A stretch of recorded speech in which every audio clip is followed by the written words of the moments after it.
Eto na mga pare, marami tayong balita patungkol sa Gilas Pilipinas. Rest back sa paparating ng FIBA Asia Cup. Balitang talaga nga naman kaabang-abang patungkol sa Gilas Pilipinas. Ilalatag natin lahat sa video na to. Pero bago yan, ilike mo muna ang video, mag-subscribe at pindutin ang notification bell para lagi kang updated. Kung may bago akong video, wag na nga natin patagalin pa. Unahin na nga natin mga pare ko yung Gilas Pilipinas. Dahil sa ngayon nga ay may problema pa ang Gilas Pilipinas.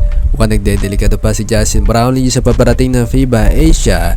Dahil nga nagpositibo na naman ito mga pare ko, alam nyo na yan. Kaya marami ang nagsasabi na kailangan ng araw bumalik talaga ni Jordan Clarkson sa ating national team dahil kailangan natin ng masasandalan sa paparating ng FIBA Asia. Hindi pwedeng wala tayong naturalize dahil humina pang Gilas Pilipinas ngayon, wala si Kai Sotto at wala na namang mahabang preparasyon. Dahil sabi nga, 6 na araw na nga lang daw ang magiging preparasyon ng Gilas Pilipinas sa paparating ng FIBA Asia. Kaya pagod-pagod na naman, kaya mukhang maulit na naman ata nangyari nung tinalo tayo ng Taiwan, no? Pero wag naman sana. At ito pang isang dapat mong malaman patungkol sa Gilas Pilipinas. Maaari na nga na bumalik mga pare ko, wala nang iba kundi ang high-flying guard ng KBL, si Renz Abando. Unahin na nga natin ang pagbabalik ni Renz Abando mga pare ko sa liga ng mga OPA sa KBL at dito nga sa Gilas Pilipinas. Marami ang nagsasabi na kailangan na nga natin si Renz Abando dahil nakita naman natin na talagang mahina ang depensa ng Gilas Pilipinas nito mga nakaraang bakbakan, kaya nagtatatalo ang ating national team. Anong say mo dito? Solid nga ba ang tambalan Jordan Clarkson at Renz Abando? Nakita na natin yan ng FIBA World Cup 2023. Maulit pa kaya yan?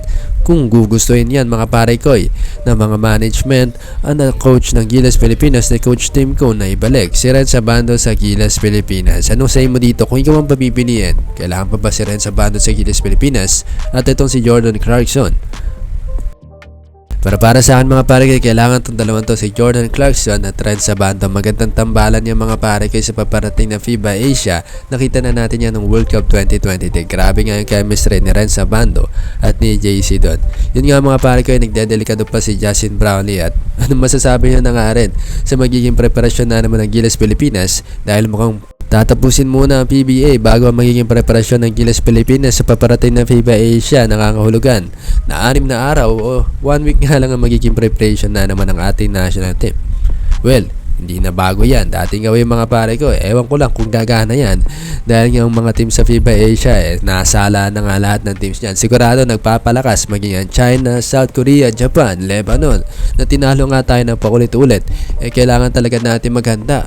Para sa'yo, sapat nga bang 1 week preparation mga pare ko para sa isang napakalaking kompetisyon? Para sa akin, hindi ubray ang 6 na araw, 1 week preparation mga pare kayo para sa FIBA Asia. Kailangan natin talaga ng mahababang preparasyon. Kung hindi, maulats na naman tayo at dating gawin. Maulats na naman ang Gilas Pilipinas. Dahil nga mukhang wala pa si Kai Sotto dahil nagre-rehab pa mga pare kayo si Kai Sotto at hindi pa makakalaro. Hindi nga rin siya naglalaro sa Japan B-League. Anong say mo dito? Magkomento ka lang dyan sa ibaba. Kailangan pa ba si Renz Abando sa Gilas Pilipinas at itong si Jordan Clarkson sa ating national team? Magkomento, i-like ang video kung nagustuhan mo at mag-subscribe. Salamat.